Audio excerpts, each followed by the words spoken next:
Church leaders need intentional development to help them discover their capacity. When studying leadership, it can be easy to stereotype leaders of large numbers.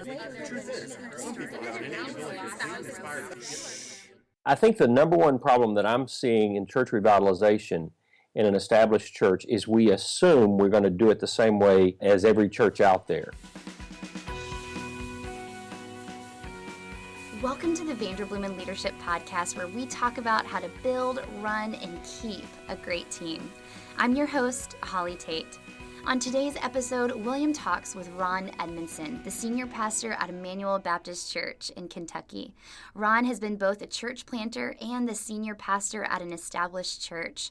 He also blogs at ronedmondson.com, which is one of my favorite church leadership blogs. I encourage everybody who's listening to go there and subscribe because you want to read every post that he writes about change management and church leadership and just how to be an effective leader in general.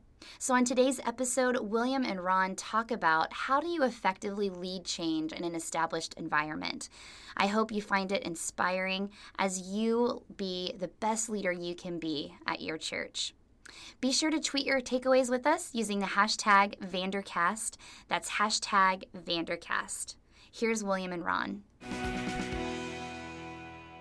Ron, so good to have you here on the podcast today, and glad to have all of you here today listening. I've been amazed at the response we've had with this, and really looking forward to visiting with you today. Ron, if you don't know him, is one of the most hyper-connected pastors that there is. His blog is ronedmondson.com. You're going to want to check that out for some regular reading on leadership. But what you may not know about Ron is he is both a church planter and a guy who's been in a really established church and had growth in both. And I don't know many people that can swim in both those waters. So today, I wanted to ask Ron the question, what is it that allows a pastor to go into an established church, maybe a stagnant church, and lead change that works? So many guys out there are in a church that's either plateaued or in decline. That's the vast majority of all churches in the United States. How do they get, as Tony Morgan would say, unstuck? Well, William, first I would say because you deal with people a lot of times before they get to the church, I think it starts before you get there. And I really believe the first question has to be answered, can this church even be saved? And I wouldn't go there if it couldn't. But even if you are going, God's calling you there, I think some of the first things to do is learn everything you can about the church. And I don't mean about where it is today. I really mean about where it's been. Because I think the number one problem that I'm seeing in church revitalization in an established church is we assume we're going to do it the same way as every church out there. Or we're going to pick some model and that's going to be our model, or we're going to participate just like we did in church planting. I think when I came to the established church that I'm in now, the assumption was I was going to surround myself with all the guys that looked just like the church plant that I had come from. And honestly, we looked for some different people than that. We've got some that looked like they were in the church plant, and I hope we attract more. But a lot of them were people who had been in other established churches that we brought to the table. And but learning the church is so critically important. I think the number one reason we've been successful here is we've not tried to erase their history. We've not tried to. Now, some of the history doesn't need repeating, but some of it does, and some of it needs to be expanded upon. And if you can tap into where the church has loved that period of time, that high moment, that whatever that is, that the church rallied around, and you can somehow energize people around that again, you're going to have a lot better success than if you just introduce something they've never even heard of. I'd say in my study in seminary, you don't get a lot of practical advice at seminary, but one of the best practical pieces of advice I got was whenever you go to a new church as the pastor, assistant pastor, whatever, first thing you ought to do is find all of the old board minutes and read all of them. And if you can find old church newsletters, read those, but read all of them. So, First church I served was founded in 1838 or 9 or somewhere around there. And so I had a lot of reading to do. But what I found out was the church, it wasn't plateaued, but it was a little calcified, it wasn't really open to change. But I found things like they were in the heart of town, but they were founded, and when they were founded, it was the edge of town because they wanted to reach, this was Western North Carolina, they wanted to reach what the minutes of the board said, the savages, which would be the Native American population. They wanted to have an outreach to people unlike them, and so they went to a property that was, frankly, unsafe at the time. And man, when I started telling that story to people over and over, this church was founded on the idea of doing something unsafe to reach people that are unlike us. That just like re-energized people and gave, well, this is who we are. Well, and that's exactly right. And I actually found 3 keys from our history that we could build on for the future. And one of them was exactly like what you said, where we were a downtown church. We moved outside we were one of the first probably to move out into the suburbs. And everybody said, what are you moving into the country for? And now the country obviously is the city, that same example. And so I was able to go back to them and say, you've taken bold moves of faith. It actually didn't split the church, but there was a sizable number that left the church when that decision was made. And yet no one would question that decision now. And so what I was able to say and continue to say is, what are they going to be talking about us in 50 years or 100 years of the bold moves of faith that we were willing to take to move this church forward? And when you can tap into their history of who they've already been and who they're proud of, because, that's the thing too, most churches that need to be revitalized or that have plateaued, they're still very proud of who they are. They're proud of their heritage and what they've been able to accomplish. May not be good days today, but they're proud of who they have been and who they are. I think it'd be cool, Ron, for you to tell us the story of just how it's come to be at Immanuel. What was it like when you got there? What's it like now? And then we can dive into the steps of how you got from A to B. So tell us the before and the now and how long that took. Yeah, Immanuel is a 106-year-old church. We were about 103 when we got here. We've been here 3 years. Wonderful church at one time. In fact, one of the people that I talked to, one of the pastors I talked to in this area said, you've got to be kidding, Immanuel Baptist Church. That's the church in Kentucky, at least among Southern Baptists. And it used to be, and it had, at the highest point that I could find in the history was in the 1950s. We had good season, 25-year pastor that was just good seasons. We had another pastor who was a great friend of mine that I followed, and good seasons in the first years of his ministry. And then there had been a period, and it doesn't matter all that happened, but there had been a period of decline. And some of it was fairly rapid decline, some of it was gradual.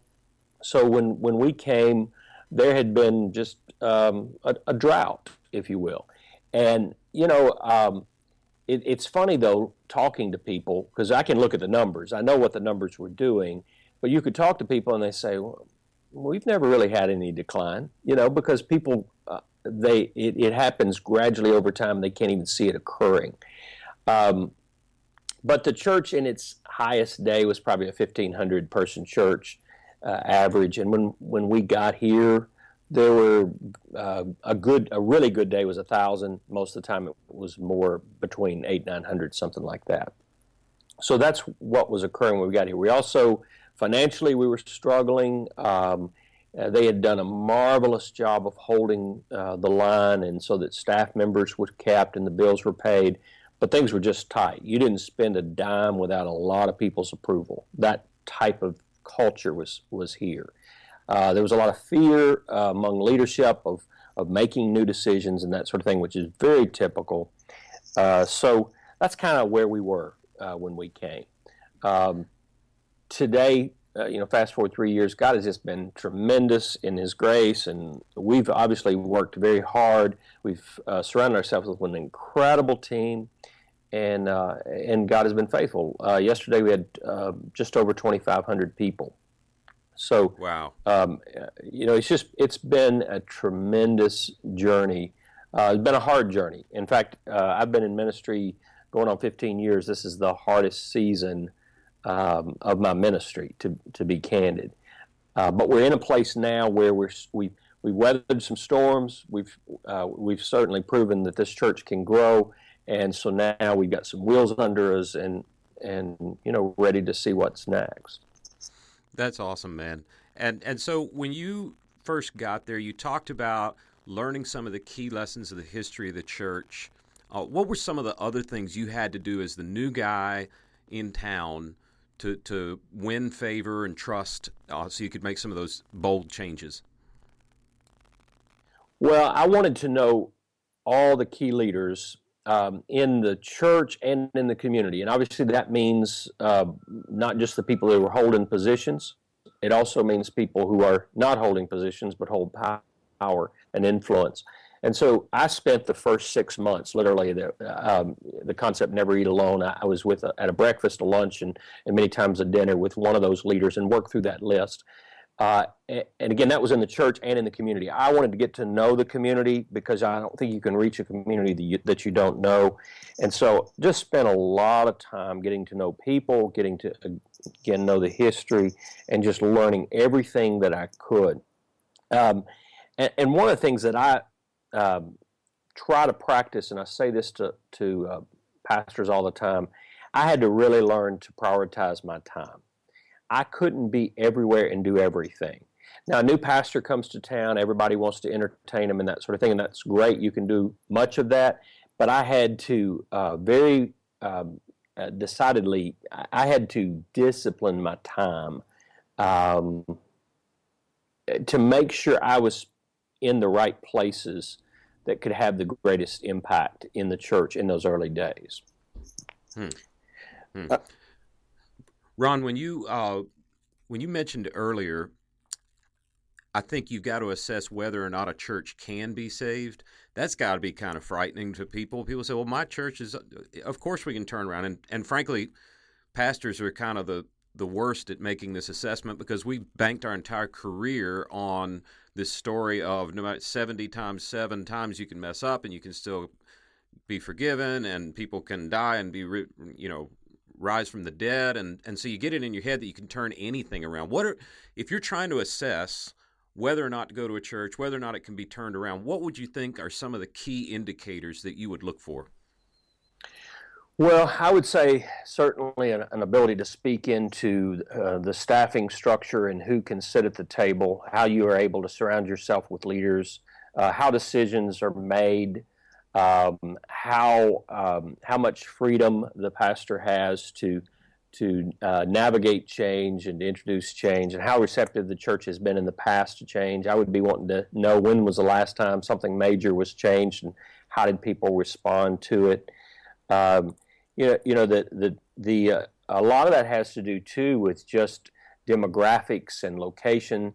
If the community around you has changed, and yet the church is not willing to change, you don't change obviously biblical principles and all those sort of things.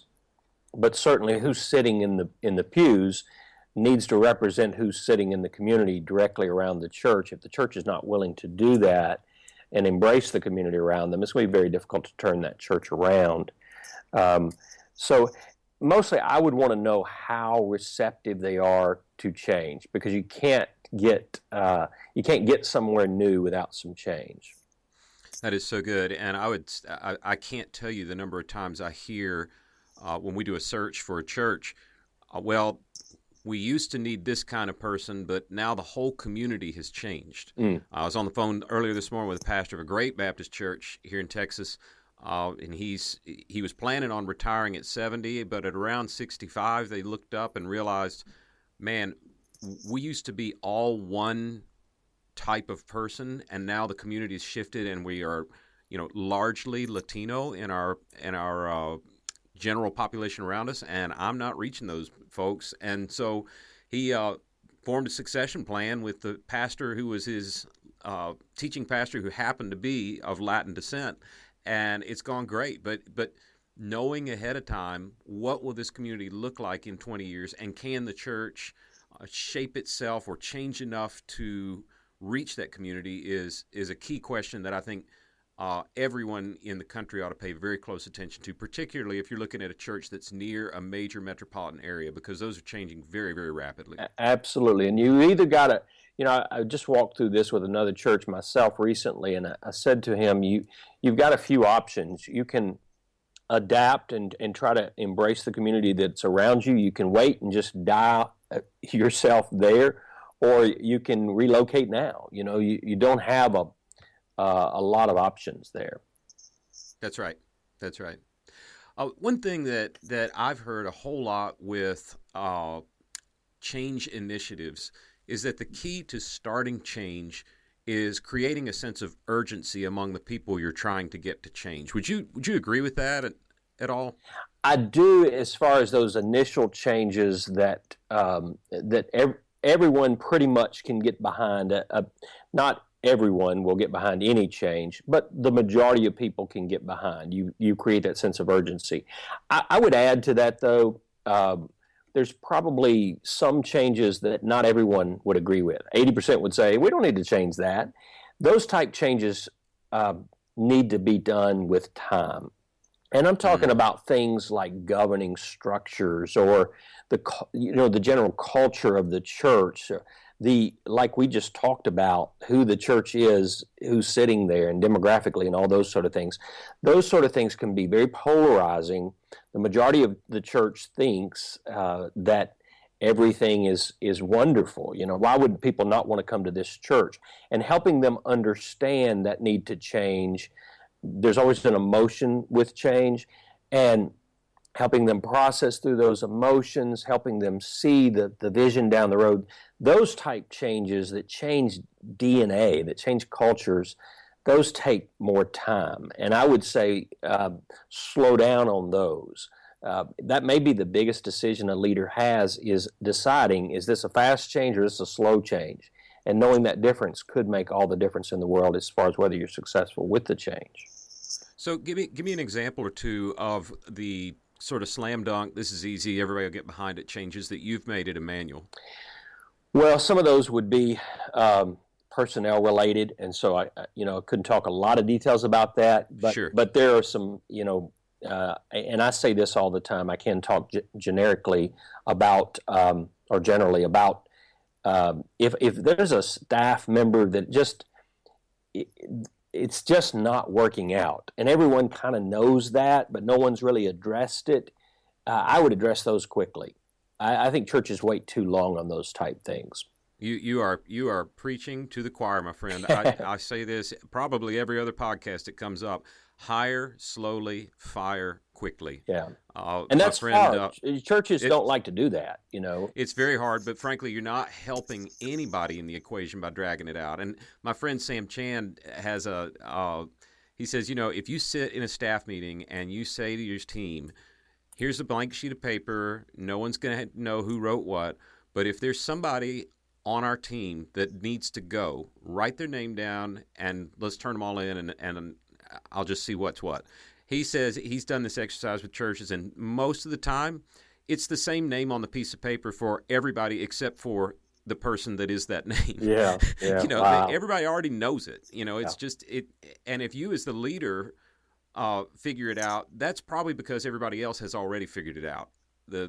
In my experience, the lead pastor is the last one to figure it out, and by then, it's just time to get it done. Sam says, if you went to the doctor for your routine checkup, and they said everything's fine, I do have some bad news. You have a tumor. It is malignant. It's small right now. It's in your shoulder, and we can get it out. In fact, I could cut it out today. I've got an opening in surgery. Or if you want to wait for my next appointment, it's in 7 months. Sam says, so which one are you going to pick? Right.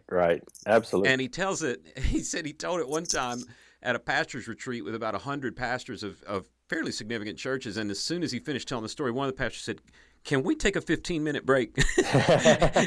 And I think there was like a massive bloodletting somewhere in the kingdom that day, because everybody but it's painful, but I mean, the person's not happy, you're not happy, the church isn't happy, and man, it just doesn't help the kingdom. So absolutely. Hire slowly, Fire quickly. Absolutely. Another one, when you get to a church, a lot of times when a church has been in decline or they've plateaued, they start focusing on internally rather than externally. It's very natural to happen. And so one of the first things that we did and that I would encourage churches to do who are trying to revitalize is push people outside the walls. Immediately begin to look for things in the community and do them. And you'll have, I'm just being candid, you'll have a very few people that will jump on board immediately. But what you will do is create energy in the community. You'll start to have more visitors come. Those people who are new, you can change them faster and get them back out into the community and start some inertia towards getting outside your walls. I think that's absolutely critical to turning the church around, is getting outside the walls. And so as a leader, I did that immediately. I use social media to let people know what I'm doing and where I'm at in the community, the leaders that I'm connecting with. I connected with leaders immediately when I came here, as I said, inside and outside the church. The ones outside the church, I would always ask the same question: what can we do to make a difference today? We would start to do some of those. So I think going in quick, one of the quick things you can do is immediately start to move the church towards being more missional in the community. That's fantastic. Talk to me about music. Did you have to make any changes with music and worship? We did, but do we have to talk about that? No, just kidding. That's always one of the hardest things. But well, it's the most emotional. It is. It is. People don't think through that; they feel through it, and that gets hard. This was a church, and there are so many of these out there that wanted to reach younger people. In fact, I was charged with reaching college students. It's one of the things they wanted me to reach. We're less than a mile to the University of Kentucky. It makes sense that we would reach college students. And yet we had a contemporary service that was early in the morning, and we had the blended service that was later in the morning, So it doesn't make sense to ask college students to show up at 9 o'clock. Which, not unless they're just finishing up their night. Yeah, that's right. And so we knew that had to be changed at some point. And yet I was actually pulled aside as a pastor. Our seniors have changed so much, they're not going to make this change. There's no way they're going to make it. And so that was one, because it was culturally ingrained. It was kind of just everyone that I spoke with said, this is a no, we're never going to change this. I did take a year to go through that change, but I knew that was something we had to do. And one of the ways I did that, and I think this is key too, is I didn't make the change. I said that earlier, but I really didn't. I led a group of people to come to the realization whether that was a good change or not. And I told them I would live with whatever they came up with, because you can't take people where they don't want to go. But I knew if we were going to be successful, we had to see that come about. And so I led a group of like 25 people, cross-generational, from the youngest to the oldest in our church, through a process. And they came to a unanimous place, even though they were very mixed when we came into the process, to a unanimous place as this is something we had to do. And then through that entity, they were all very, very much representative and influencers in the church. Through that process, I felt like I had a mandate to bring that change about. And again, we took a year to make that happen.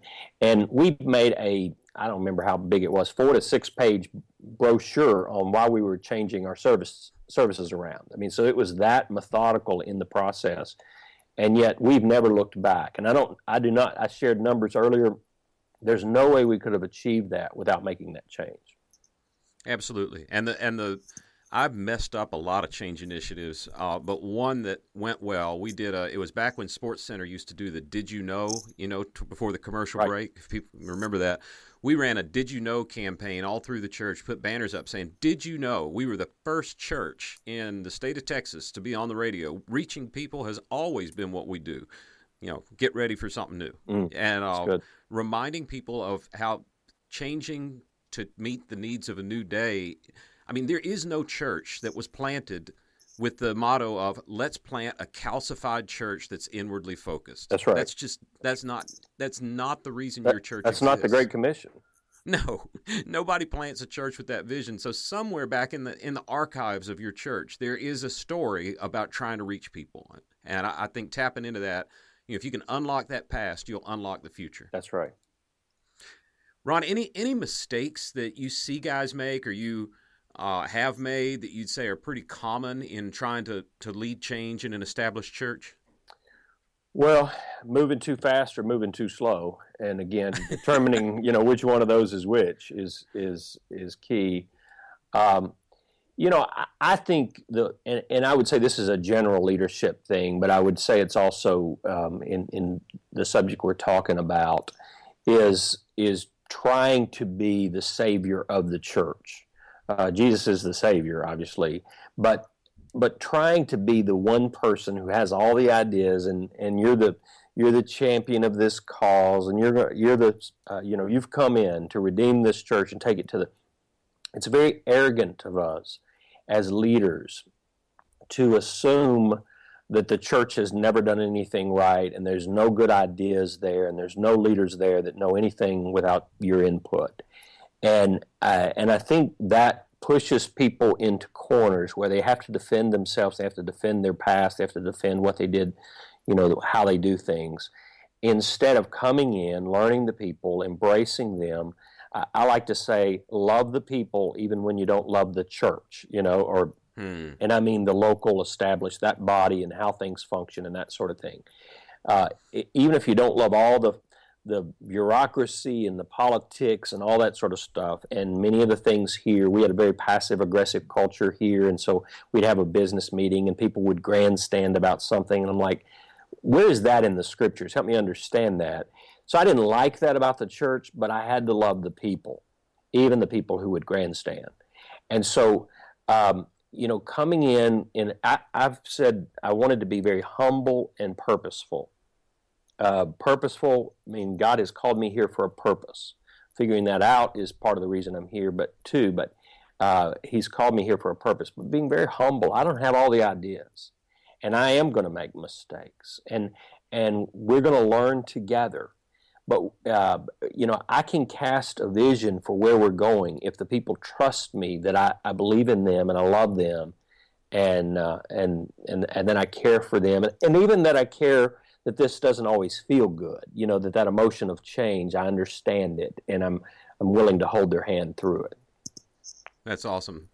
Couple quick questions just to round out our time together. Tell us a book or two that you're reading right now that you're just finding fascinating. That's a great question, because I'm one of those that's usually reading about 10 books at a time, and so remembering the names. But I'm reading, or actually I'm leading some people through several groups now. I've led through the book, The Enemies of Excellence. Oh, wow. And I don't know that I can pronounce this guy's last name, Greg, Salciccoli. That's how you spell his last name. But wow. The Enemies of Excellence, just a great short book to lead groups through, of recognizing what gets in the way of leaders and how we can get off track. A book I go back to several times is Rob Ketterling's Change Before You Have To, and we're trying to increase that idea here. And then I just picked up a book, again, I'm always reading books, but I just picked up a book a friend of mine recommended. It's been out a few years, The Boys in the Boat, just talking about it's a true story of a rowing team and how they work together to overcome obstacles. So those are just a few that are awesome. Challenging me right now. Okay, so one question we ask all of our guests that are actually pastors in ministry, and it's a little painful, but it's awfully fun to hear. Tell us one of your most embarrassing screw-ups during a worship service. I left the mic on when I thought it wasn't, or tell us a time that you just totally dropped the ball. I did call in a wedding. I called the people the wrong name. And the reason I did it wasn't thankfully on a Sunday, but the reason I did it is because a lot of times I try to personalize the wedding, but then I'll use intros and exits from other weddings that I've done. And so sometimes you go in and you just do the replace and replace the names, Yep. And I forgot to do that. So I quickly corrected myself, after they looked at me and realized what I had said. So yeah, I was doing my aunt got married, a second marriage, and I did the wedding and looked at her husband and said, Bob, will you have this man to be your... We've all had them, so if you're listening on Monday or Tuesday and you're feeling like jumping off a cliff, it's all right. Everybody messes up, guys. That's right. It's all good. That's right. Last question, Ron. Will Kentucky repeat this basketball season? Well, it's going to be a great season. I guarantee you. They're excited here again, and we're excited about football, to be honest. So watch us in football this year. But yeah, this is always going to be basketball country, no doubt about it. I grew up in North Carolina. I get it, man. Well, thanks so much for being with us, Ron, and thank you all for tuning in. Holly's going to tell you a little bit about what's coming up in the coming weeks, and I'll look forward to visiting again with you soon. Thanks for listening to today's podcast. You can connect with us on Twitter at Vanderbloemen SG and hashtag your key takeaways with hashtag Vandercast. You can also receive more information about what we do here at Vanderbloemen Search Group and notes from today's podcast at vanderbloemen.com/podcast. See you next time.